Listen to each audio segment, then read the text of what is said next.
संस्कृत ज्ञान कक्षा में आप सभी का स्वागत है।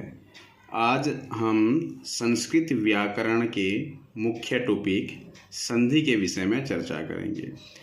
सबसे पहले हमारा प्रश्न होगा, संधि किसे कहते हैं। तो मैं यहाँ पर आप लोगों के लिए परिभाषा बनाया है, परिभाषा लिखा है।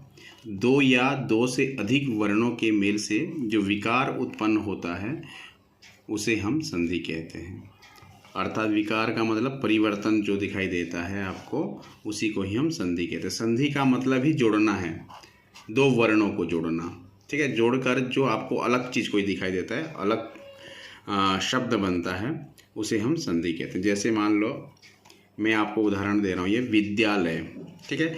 तो ये विद्या दिखाई दे रहा होगा आपको, विद्या प्लस आलय है, ठीक है। विद्या प्लस आलय, तो विद्या को हम ये दो शब्द अलग अलग कर दिए हमने, ठीक है। विद्यालय के दो शब्दों को अलग अलग कर दिए। तो पहले वाले शब्दों को हम पूर्व पद कहते हैं और दूसरे वाले शब्द को उत्तर पद कहते हैं। ये आपको ये बहुत जानना बहुत ज़रूरी है, आगे जाकर के बहुत काम है। पूर्व पद उत्तर पद।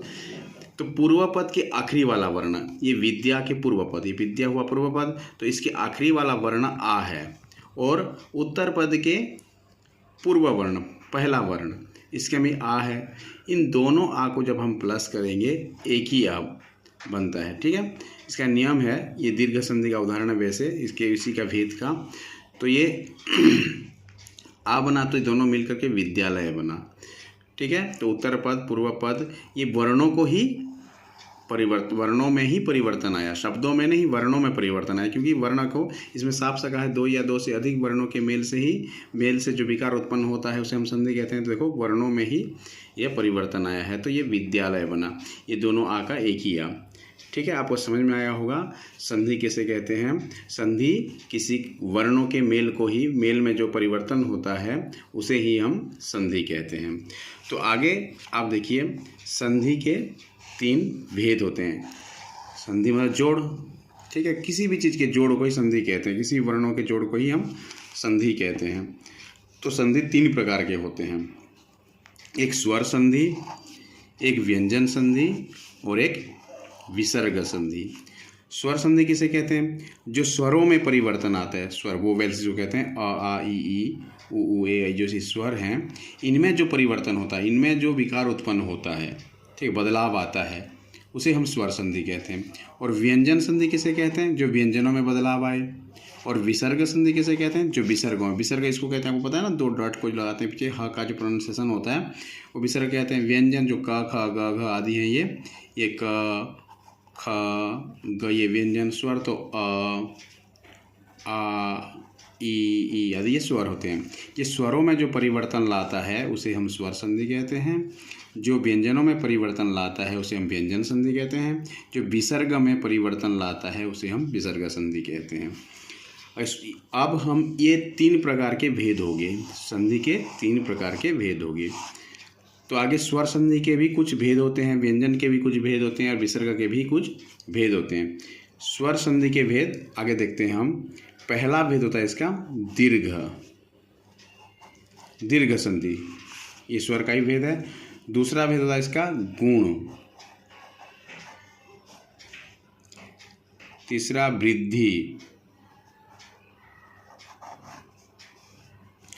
दीर्घ गुण वृद्धि यण अयादि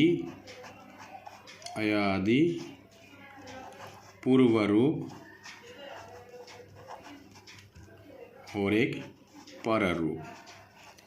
ये आपको 1 2 3 4 5 6 7, ये 7 स्वर संधि के भेद होते हैं। तो आगे जो दूसरी क्लास में हम बेटा ये दीर्घ संधि के विषय में चर्चा करेंगे। दीर्घ संधि पढ़ेंगे, स्वर संधि का भेद, दीर्घ गुण वृद्धि यण आदि पूर्व रूप पर रूप आदि।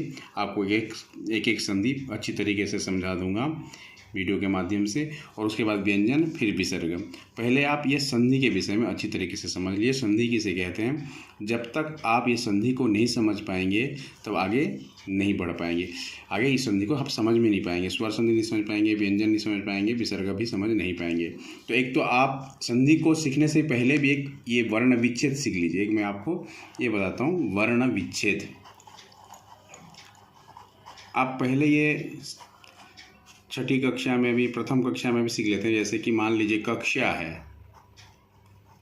आपको एक उदाहरण दे रहा हूँ। कक्षा, क प्लस अ प्लस क प्लस श प्लस आ।